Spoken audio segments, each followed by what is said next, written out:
Hello दोस्तों, स्वागत है आपका कॉमिक्स टाइम्स में। और आज हम शुरू कर रहे थे कॉमिक्स। बहुत ही बेहतरीन कॉमिक्स है दोस्तों, चलिए शुरू करते हैं। कॉमिक्स का नाम है कत्ल, कातिल और कानून। ये इसका पहला पेज आप देख सकते हैं दोस्तों। और अभी तक आपने हमारे चैनल को सब्सक्राइब नहीं किया दोस्तों तो प्लीज़ सब्सक्राइब करते हैं। चलिए शुरू करते हैं बिना समय गंवाए। राकेश चौधरी आज अपनी इकलौती न भतीजी स्नेहा की सगाई उसके मनपसंद लड़के धीरज से करने जा रहे थे। इसी उपलक्ष्य में उन्होंने अपने गिने चुने दोस्त व रिश्तेदार परिवारों को अपने यहाँ रात्रि भोज पर आमंत्रित किया था। लेडीज एंड जेंटलमैन, आज की रात हमारे लिए खुशी की सौगात लेकर आई है। हम अपनी लाडली भतीजी स्नेहा की सगाई धीरज कुमार से करने जा रहे हैं। स्नेहा और धीरज से आप लोग पहले ही मिल चुके हैं। मेरी यही तमन्ना है कि यह बच्चे सदा खुश रहें। तभी दीवार घड़ी ने रात के 11 बजे राकेश चौधरी चौंकते हुए बोले। तभी दीवार घड़ी ने रात के 11 बजाए राकेश चौधरी चौंकते हुए बोले, रात काफ़ी हो चुकी है, अतः सगाई की रस्म अदा करने में देरी करना मुनासिब नहीं होगा। राकेश चौधरी की इस घोषणा के साथ ही हॉल तालियों की आवाज़ से गूंज उठा। तत्पश्चात राकेश चौधरी अपनी जेब से हीरे की अंगूठी निकाल के स्नेहा की तरफ बढ़ाते हुए बोले, लो बेटी, धीरज को पहना दो। जी। स्नेहा अंगूठी लेकर धीरज की ओर बढ़ गई। अभी स्नेहा धीरज को अंगूठी पहना ही पाई थी कि तभी हॉल की लाइट गुल हो गई और वहां गहरा अंधेरा छा गया। ओह, बिजली को भी अभी गुल होना था। आप लोग शांति से खड़े रहिए, मैं अभी कैंडल लाइट का इंतजाम करवाता हूँ। इतना कहा राकेश चौधरी मुड़कर 2-4 कदम का फासला ही तय कर पाए थे कि तभी हॉल का दरवाजा खुला और एक स्याहपोश हॉल में दाखिल होता हुआ गरजा, खबरदार, कोई अपनी जगह से नहीं हिलेगा। फिर स्याहपोश अपनी एड़ी से खुले दरवाजे को बंद करते हुए गुर्राया, अपनी अपनी जगह पर खड़े रहो, किसी ने गड़बड़ की तो गोली मार दूंगा। कहने के साथ ही स्याहपोश ने टॉर्च चला ली और वहां मौजूद मेहमानों का निरीक्षण करने लगा। जिस पर भी टॉर्च का प्रकाश पड़ता उसका दिल धड़क उठता। अचानक स्याहपोश के रिवॉल्वर से एक के बाद 2 फायर हुए। धाएं धाएं फायर होते ही हॉल चीख पुकार की आवाजों से गूंज उठा। अभी लोगों की दहशत पूरी तरह खत्म भी नहीं हुई थी कि तीसरा फायर हुआ। सभी चौंक उठे क्योंकि तीसरे फायर के साथ ही लोगों ने स्याहपोश की चीख सुनी थी। दूसरे ही पल स्याहपोश अपनी ही टॉर्च के प्रकाश में मुर्दा पड़ा था। लोगों की निगाहें स्याहपोश पर जम गई। ओह, लगता है इसने आत्महत्या कर ली। कोई पुलिस को फोन करो, पहले लाइट का प्रबंध होना चाहिए। तभी राकेश चौधरी चेतावनी देते हुए बोले, आप लोग अपनी अपनी जगह पर खड़े रहें, किसी चीज को हाथ लगाने की कोशिश ना करें। मैं मैं मैं मेन स्विच को चेक करके आता हूँ। हो सकता है हमारी लाइट वहां से ऑफ की गई हो। आपका अंदाजा सही हो सकता है अंकल। आप यहाँ ठहरिए, मैं फ्यूज चेक करके आता हूँ। ठीक है धीरज बेटे, कहकर धीरज वहां से चला गया। थोड़ी ही देर बाद हॉल तीव्र प्रकाश में नहा उठा। रोशनी आते ही स्नेहा की नजर जैसे ही अपने अंकल पर पड़ी वह भयभीत अंदाज में चीख उठी, अंकल आप ठीक तो है ना? हाँ बेटी, मुझे क्या हुआ है? तब स्नेहा ने राकेश चौधरी का ध्यान उनके कान से बहते खून की तरफ आकर्षित कर आया। वे चौंकते हुए बोले, ओह, मुझे तो पता ही नहीं चला। हल्की सी जलन तो अवश्य महसूस हुई थी। लगता है गोली कान को छूती हुई गुजर गई थी। शायद हत्यारा आपकी हत्या करने के इरादे से ही यहाँ आया था। तभी धीरज वहां पहुंचते हुए बोला, मेन स्विच ऑफ था। शायद हत्यारे ने ही मेन स्विच ऑफ ऑफ कर दिया था। ओह, पर वह आपकी हत्या क्यों करना चाहता था अंकल? क्या दुश्मनी थी उसकी आपसे? अभी तो मैं यह भी नहीं जानता कि वे है कौन। असलियत तो हत्यारे के चेहरे से नकाब उतारने के बाद ही सामने आएगी। पर मुझे खुशी है चौधरी कि तुम जिंदा हो। तुम जैसे यारों की दुआ साथ ना होती कर्नल तो इसमें कोई शक नहीं था कि इस समय मेरी लाश यहाँ पड़ी नजर आती। अंकल अब देर करना ठीक नहीं होगा। आप पुलिस को सूचना दे दीजिए। हाँ, कहने के साथ ही राकेश चौधरी फोन की तरफ बढ़े गए। उधर राकेश चौधरी पुलिस को फोन पर अपने यहाँ घटित घटना की सूचना दे रहे थे और उधर उनके दोस्त कर्नल शमशेर सिंह दुख प्रकट करते हुए स्नेहा से कह रहा था, मुझे अफसोस है तुम्हारी सगाई की रस्म अधूरी रह गई बेटी। किसे मालूम था कि ऐसे खुशी के मौके पर ऐसी दुखद घटना घट जाएगी। मेरी तो कुछ समझ में नहीं आ रहा है कर्नल अंकल। दुखी क्यों होती हो स्नेहा? सगाई की अधूरी रस्म भी हम अभी पूरी कर किए देते हैं। धीरज धीरज ने स्नेहा को आगे कुछ कहने का मौका नहीं दिया। उसने अपनी जेब से अंगूठी निकालकर स्नेहा को पहना दी। यह तुमने क्या क्या किया धीरज? मैंने वही किया जो मुझे करना चाहिए था। ठीक उसी समय राकेश चौधरी उनके निकट पहुंचते हुए रूखे स्वर में बोले, इतनी जल्दी भी क्या थी धीरज? इन हालात में यह रस्म कुछ दिन बाद भी तो अदा हो सकती थी। अंकल किसने देखा है? कल किसने देखा अंकल? फिर धीरज बात का रुख बदलते हुए बोला, अगर इजाजत हो तो मैं स्नेहा को ऊपर ले जाऊं? नहीं, जब तक पुलिस नहीं आती कोई यहां से नहीं जाएगा। इंस्पेक्टर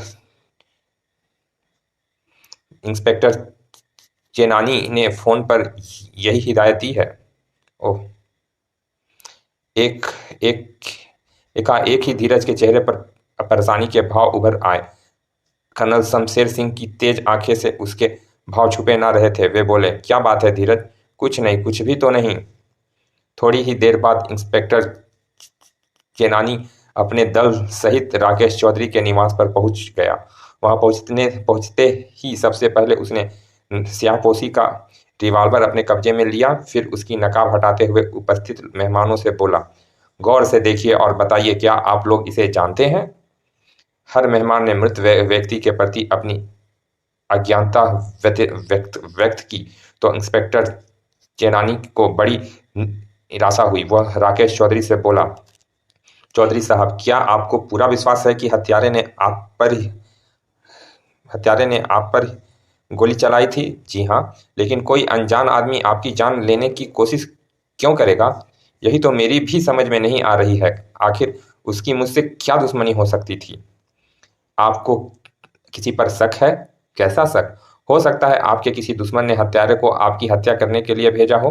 असंभव। जहां तक मैं समझता हूं मेरा कोई दुश्मन नहीं है। मैं वैसे भी बहुत रिजर्व रहता हूं। गिनती के ही लोगों से मेरी मुलाकात होती है। और हाँ, इस समय करीब करीब सभी यहाँ मौजूद हैं। इंस्पेक्टर, यह भी तो हो सकता है कि हत्यारा लूट मार के इरादे से आया हो और असफल होने पर उसने आत्महत्या कर ली हो। हाँ, हो सकता है, पर बात जमती नहीं। खैर, बात बात जो भी हो, हम पता लगा लेंगे। तत्पश्चात इंस्पेक्टर चेनानी ने हर व्यक्ति का अलग अलग एकांत में बयान लिया और फिर लाश को पोस्टमार्टम के लिए भिजवाने के बाद राकेश चौधरी से बोला, चौधरी साहब, हम जल्द से जल्द सच्चाई का पता लगाने की कोशिश करेंगे, परंतु जब तक सच्चाई सामने नहीं आ जाती आप सावधान रहिएगा। मैं समझा नहीं। जो बयान हुए हैं उनसे यही जाहिर होता है कि हत्यारे का निशाना आप ही थे। इसलिए हो सकता है आपका वह अज्ञात दुश्मन आपको मरवाने की फिर कोई नई साजिश करे। इंस्पेक्टर साहब ठीक कह रहे हैं चौधरी, तुम्हें सावधान रहना चाहिए। वे तो मैं समझ रहा हूं, लेकिन आप कहें तो मैं आपकी सुरक्षा के लिए यहाँ एक कांस्टेबल तैनात कर दूं, जैसा आप ठीक समझें। तत्पश्चात इंस्पेक्टर चेनानी एक सिपाही को राकेश चौधरी की सुरक्षा के लिए कोठी पर तैनात कर वापस चला गया। इंस्पेक्टर के जाते ही सभी मेहमान भी वहां से चले गए। कर्नल शमशेर सिंह जब अपने निवास पर पहुंचे तो उनके चेहरे पर गहन गंभीरता विराजमान हुई थी। उनकी पत्नी रोमा से उनकी गंभीरता छुपी नहीं रही। वह एकाएक ही पूछ बैठी, क्या बात है डार्लिंग, क्या सोच रहे हो तुम? रोमा, तुमने पुलिस को मेरे रिवॉल्वर के चोरी हो जाने के बारे में अभी कुछ बताया तो नहीं है ना? नहीं, लेकिन अब तुम्हें देर नहीं करनी चाहिए। तुम्हें रिवॉल्वर के चोरी होने की रिपोर्ट तुरंत दर्ज करा देनी चाहिए। कहीं तुम्हारा रिवॉल्वर किसी गलत हाथ में पहुंच गया होगा तो गजब हो जाएगा। गजब तो हो ही चुका है रोमा। फिर वह सगाई की रस्म पर घटी घटना को विस्तार पूर्वक बताते हुआ बोला, जानती हो हत्यारे के पास जो रिवॉल्वर बरामद हुआ था वह किसका था? कहीं कहीं तुम्हारा? कर्नल अपनी पत्नी का वाक्य पूरा करते हुए बोला, हाँ, वह रिवॉल्वर मेरा ही था। ओह, जब पुलिस को रिवॉल्वर के लाइसेंस होल्डर का पता चलेगा तो वह सीधा मुझ पर ही शक करेगी और यही अंदाजा लगाएगी कि हत्यारे को मैंने ही रिवॉल्वर देकर वहां भेजा था। ओह माय गॉड, मैंने तो पहले ही कहा था कि रिपोर्ट दर्ज करा दो, पर तुम ही नहीं माने। तब मुझे यह नहीं मालूम था कि मेरी लापरवाही इतनी खतरनाक सिद्ध होगी। दरअसल मैं यही समझ रहा था कि शायद मैं ही रिवॉल्वर कहीं रखकर भूल गया हूँ।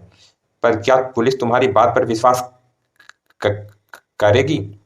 शायद तब तक विश्वास नहीं करेगी जब तक कि हम उसे चोर का सुराग नहीं दे देते। लेकिन तुम यह कैसे पता लगाओगे कि रिवॉल्वर किसने चुराया था?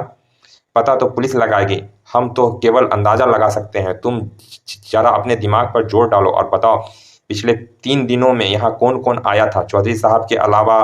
कहते कहते रोमा कुछ देर के लिए खामोश हो गई, फिर कुछ सोचने के बाद बोली, हाँ, कुछ दिन पहले स्नेहा और धीरज आए थे।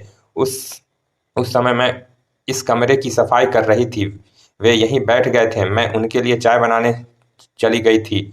ओह धीरज! शमशेर सिंह सोच में डूब गया। रिवॉल्वर इसी कमरे में मेरी ड्रॉ में थी। हो सकता है धीरज ने रिवॉल्वर देख लिया हो और मौका देखकर उड़ा लिया हो। हाँ, यही हुआ होगा। धीरज के अलावा कोई और चौधरी की जान क्यों लेना चाहेगा? कुछ दिन पहले तक चौधरी धीरज की शक्ल भी देखना पसंद नहीं करता था। फिर अचानक ऐसा क्या हुआ कि चौधरी स्नेहा और धीरज की सगाई करने के लिए राजी हो गया? शायद चौधरी के राजी होने से पहले ही धीरज उसे रास्ते से हटाने का इंतजाम कर चुका था। शमशेर सिंह को सोच में डूबा देख रोमा बेचैन स्वर में बोली, तुम क्या सोचने लगे डार्लिंग? मैं जान गया हूं कि मेरा रिवॉल्वर किसने चुराया था। कौन है वो? समय आने दो, सभी को मालूम हो जाएगा। हा हा हा। हंसते हुए शमशेर सिंह स्टडी रूम से बाहर निकल गया। इधर इंस्पेक्टर चैनानी का सिर बुरी तरह भिना रहा था। वह राकेश चौधरी एवं अन्य लोगों के बयान कई बार पढ़ चुका था, लेकिन 2 सवाल रह रहकर उसकी सोच को कुरेदने लगे थे। आखिर मृतक राकेश चौधरी की हत्या क्यों करना चाहता था, और अपने प्रयास में असफल होने के बाद उसने आत्महत्या क्यों कर ली थी? तभी वहां प्राइवेट जासूस विनय प्रकट हुआ। डिटेक्टिव विनय, आप प्लीज बैठिए। Thank you inspector. तत्पश्चात वो बोला, इंस्पेक्टर, दरअसल मुझे आपकी मदद की जरूरत है। कहिए, मैं आपकी क्या मदद कर सकता हूँ? कल रात राकेश चौधरी के निवास पर घटित घटना के मैं पोस्टमार्टम, फिंगरप्रिंट और फोरेंसिक विभाग की रिपोर्ट के बारे में जानना चाहता हूँ। अभी रिपोर्ट आई नहीं है, आते ही मैं आपको जानकारी दे दूंगा। इंस्पेक्टर चेनानी का जवाब सुन डिटेक्टिव विनय कुछ देर सोचने लगा, फिर बोला, इंस्पेक्टर, रिवॉल्वर से 3 ही गोलियां चली थी। उसका मतलब यह हुआ कि उसमें 3 गोलियां शेष थी। फिर भी आप यह समझते हैं कि मृतक ने आत्महत्या की थी? क्या मतलब? मतलब साफ है इंस्पेक्टर चैनानी, मृतक ने आत्महत्या नहीं की थी, उसकी हत्या की गई थी। यह बात आप इतने दावे के साथ कैसे कह सकते हैं? आपके बयान के मुताबिक उसके रिवॉल्वर में 3 गोलियां शेष थी, फिर भी 2 गोली चलाने के बाद ही उसे आत्महत्या करने की क्या जरूरत थी? वह तीसरी, चौथी, 5वीं गोली तक इंतजार कर सकता था। इसके अलावा उसके पास वहां से भागने के भी पर्याप्त अवसर थे। वैसे भी कोई भी हत्यारा जो इतनी तैयारी के साथ हत्या करने आया हो, वो आत्महत्या नहीं कर सकता। ओ माय गॉड, इस नजरिए से तो मैंने विचार ही नहीं किया था। वह परेशान परेशान से लहजे में बोला, डिटेक्टिव विनय, आपने तो इस मामले को और भी उलझा दिया है। अगर मृतक की हत्या हुई है तो हत्यारा कौन है? हत्या करवाने और हत्यारे की हत्या करने के पीछे उसका क्या मकसद हो सकता है? एक बात और है राकेश चौधरी एवं उस समय वहां मौजूद किसी भी व्यक्ति ने अपने बयान में यह नहीं कहा है कि हत्यारे के हॉल में दाखिल होने के बाद कोई अन्य भी वहां आया था। अतः सवाल यह उठता है कि अगर किसी ने मृतक को हथियारे के रूप में इस्तेमाल किया था तो वह वहां कैसे पहुंचा था? ओह, यह भी हो सकता है कि मृतक को इस्तेमाल करने वाला और उसका हत्यारा वही हॉल में पहले से ही मौजूद रहा हो, और जब उसने मृतक का निशाना चूकते देखा हो तो वह मौका देखकर मृतक के पास पहुंच गया हो और उसकी हत्या कर दी हो। तभी हवलदार तुलसीराम कक्ष में दाखिल होते हुए बोला, सर, मकतूल के पास से जो रिवॉल्वर बरामद हुआ था वह लाइसेंस शुदा रिवॉल्वर है, और उसका लाइसेंस कर्नल शमशेर सिंह के नाम से जारी किया गया था। ओह, कर्नल शमशेर सिंह, ठीक है, तुम जाओ। फिर हवलदार के जाते ही इंस्पेक्टर चेनानी डिटेक्टिव विनय से मुखा मुखातिब होकर बोला, ऐसा लगता है आपकी बात ही सच है और शमशेर सिंह ही असली कातिल है। इतनी जल्दी किसी नतीजे पर पहुंचना ठीक नहीं होगा इंस्पेक्टर। फिर भी कर्नल से पूछताछ तो करनी होगी, आखिर उनका रिवॉल्वर मकतूल के पास पहुंच गया। सबसे पहले कि डिटेक्टिव विनय इंस्पेक्टर चेनानी की बात पर कोई प्रतिक्रिया जाहिर करता कर्नल शमशेर सिंह कक्ष में दाखिल होते हुए बोला, मैं आपके इसी सवाल का जवाब देने और सच्चाई बताने आया हूं इंस्पेक्टर साहब। तो आप अपनी सफाई देने खुद ही चले आए। तत्पश्चात कर्नल शमशेर सिंह ने अपना बयान सुनाया। कर्नल का बयान सुन इंस्पेक्टर चेनानी सोच में पड़ गया। कुछ देर सोचने के बाद उसने डिटेक्टिव विनय से पूछा, विनय साहब आपका क्या विचार है? कर्नल साहब का बयान लिख लीजिए और इन्हें जाने दीजिए। इंस्पेक्टर चेनानी ने वैसा ही किया। मेरी समझ में नहीं आ रहा है कि आपने कर्नल को छोड़ देने को क्यों कहा। क्यों? कोई भी आदमी जो कत्ल की साजिश रचता है अपना लाइसेंस शुदा रिवॉल्वर इस्तेमाल में लाने की मूर्खता नहीं करेगा। फिर वह तो फौजी है। तो कर्नल ने धीरज पर जो शक जाहिर किया है क्या वो सही है? क्या सही है क्या गलत, इसका पता तो धीरज से मिलने के बाद ही चलेगा। ऐसा कीजिए, आप धीरज को यहीं बुलवा लीजिए। इंस्पेक्टर चेनानी ने एक सिपाही को बुलाकर धीरज को थाने लिवा लाने का आदेश दिया। उधर धीरज अपनी मम्मी शकुंतला से कह रहा था, मम्मी तुम एक अनजान आदमी के लिए क्यों आंसू बहा रही हो? तुम्हें तो खुश होना चाहिए कि चौधरी अंकल की जान बच गई और उस आदमी को खुदकुशी करने के लिए मजबूर होना पड़ा। अब मैं तुम्हें कैसे समझाऊं बेटे, उस आदमी ने खुदकुशी नहीं की है। यही बात तो मैं चौधरी साहब से भी कह चुकी हूँ, पर वे भी यह मानने को तैयार नहीं है कि उस आदमी का कत्ल हुआ है। चौधरी अंकल तो क्या कोई भी तुम्हारी इस बात पर विश्वास नहीं करेगा मम्मी? भला उस आदमी का कत्ल कौन करेगा? हम में से तो कोई उसे जानता तक नहीं, लेकिन मैंने एक आदमी का साया उसके पीछे उस समय खड़ा देखा था जब वह टॉर्च के प्रकाश में अपने बाईं ओर खड़े लोगों के चेहरे देख रहा था। मैं दाहिनी और उसके पीछे की तरफ थी, इसीलिए मुझे सब कुछ दिखाई दे रहा था। इसका मतलब यह हुआ कि उस आदमी का कत्ल उनमें से ही किसी ने किया है जो उस समय हॉल में मौजूद थे। कहने के साथ ही धीरज सोच में डूब गया।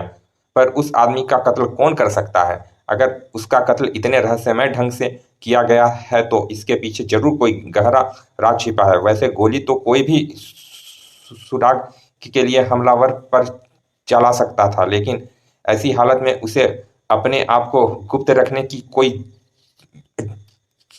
जरूरत नहीं थी। अगर मम्मी का कहना सच है तो इसमें कोई शक नहीं कि चौधरी अंकल के खिलाफ किसी ने साजिश की थी। उस हत्यारे को किराए पर लिया गया था और हत्यारे के पकड़े जाने के डर से उसने हत्यारे की हत्या कर दी थी, लेकिन किसने की होगी यह साजिश? धीरज के मस्तिष्क में सवाल मंडराने लगे। अचानक किसी नतीजे पर पहुंच उसकी आंखें चमक उठी। वह बोला, मम्मी अगर तुम कोशिश करो तो पता लग सकता है कि हत्यारा हम में से कौन है। वे कैसे? तब धीरज घटनास्थल का खाका शकुंतला देवी के जहन में उतारने की कोशिश करते हुए बोला। जिस समय हमलावर हॉल में चेतावनी देते हुए दाखिल हुआ था, सबकी निगाहें उसी पर टिक गई थी और हत्यारा जानता था कि उस हालत में किसी का ध्यान उसकी तरफ नहीं जाएगा। अतः मौका देख वह अपनी जगह से हटा और अंधेरे का लाभ उठाते हुए हमलावर के पीछे पहुंच गया था। क्योंकि हमलावर के हाथ में तेज प्रकाश वाली टॉर्च जल रही थी, इसीलिए प्रकाश के पीछे का दृश्य किसी को नजर नहीं आ सकता था। टॉर्च का प्रकाश चौधरी अंकल पर पड़ते ही हमलावर ने गोली चलाई, परंतु उसके पीछे खड़ा हत्यारा जान गया कि निशाना चूक गया है। अतः उसने हमलावर को गोली मार दी और वापस अपनी जगह पर पहुंच गया। पर वह नहीं जानता था कि तुम उसे देख चुकी हो। वे तो ठीक है बेटे, लेकिन हमलावर को गिरते देख मैं इतनी बौखला गई थी कि मैं यह ना जान सकी कि यह साया किधर चला गया। तुम यह तो जानती हो ना कि लाइट गुल होने से पहले कौन कहाँ खड़ा था? हाँ, तो फिर जरा याद करो, जब हमलावर टॉर्च का प्रकाश पर्दे के चेहरे पर डाल रहा था तो उनमें से कौन अपनी जगह पे नहीं था? ओह ठीक है, मैं कोशिश करती हूँ। चलिए दोस्तों, इस कॉमिक्स का पहला भाग यहाँ समाप्त करते हैं। मिलते हैं इसके दूसरे भाग में। और अभी तक आपने हमारे चैनल को सब्सक्राइब नहीं किया दोस्तों तो प्लीज़ सब्सक्राइब कर दें। चलिए मिलते हैं इसके दूसरे भाग में, तब तक के लिए धन्यवाद।